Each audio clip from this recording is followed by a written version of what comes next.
Hello and welcome to digi8.com. In this video, we are going to cover the topic on employability skills. Now let's start with the definition of employability skills.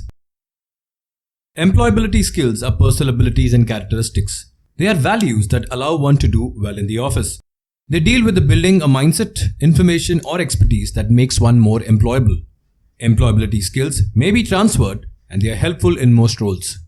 They are also called foundational, work readiness, soft or employment skills. Moving further, they often encourage cooperation between colleagues, reduce mistakes and build performance. Moreover, they help people go about their task in the best possible way. They are not mentioned in a job description. However, they are crucial nevertheless and can increase one's potential employability. The chief positive is that it lets prospects distinguish themselves from other employees trying for the same role. Even with the same expertise and education, prospects can become more employable than their peers if they have the necessary employability skills for the job.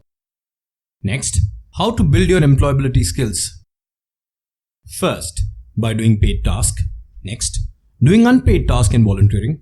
Third, engaging in hobbies and sports. And finally, participating in community work and other tasks within a group.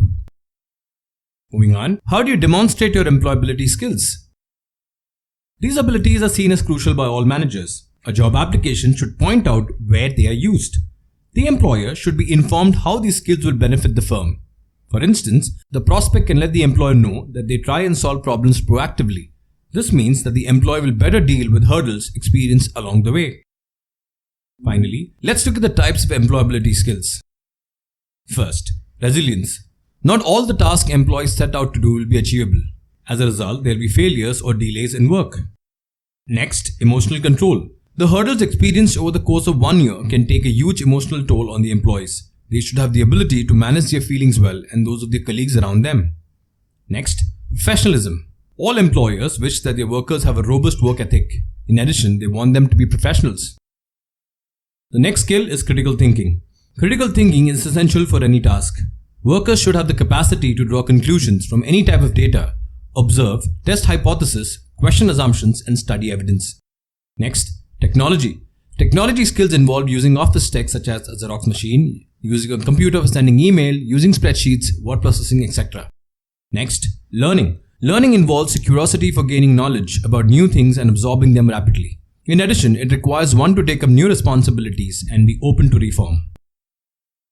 Next, teamwork. Teamwork implies the ability to work well with co-workers. It means being able to work together towards a shared target. Next, initiative and enterprise. This implies the willingness to seek out tasks and to do them without being instructed to do so. As a result, employees can innovatively try and improve on pre-existing systems. Next, problem solving. Problem solving is the ability to come up with fixes for issues in the face of adversity or hurdles. Logical methods can be used to come to a solution. Next, self-management. Self-management implies that being able to complete one's task individually without the need for supervision. It involves completing tasks on time and handing out responsibilities to achieve the task. And finally, communication. According to the task, communication implies clarity in conveying what the employee wants or wishes to convey. This can be verbally or in writing. It needs the capacity to hear the other person and understand their perspective. And finally, to conclude, employability skills are the stepping stones that are used to create one's career. Firms invest many resources in training employees. This is done not only in areas particular to their roles, but with overall fundamental skills. When unemployment is high, employers have a greater number of prospects to choose from. As a result, those with more strong employability skills will be preferred. So that's it, folks. This brings an end to the topic on employability skills. These are some of the sources and links referred to for the content in the video. Thank you and see you in the next video.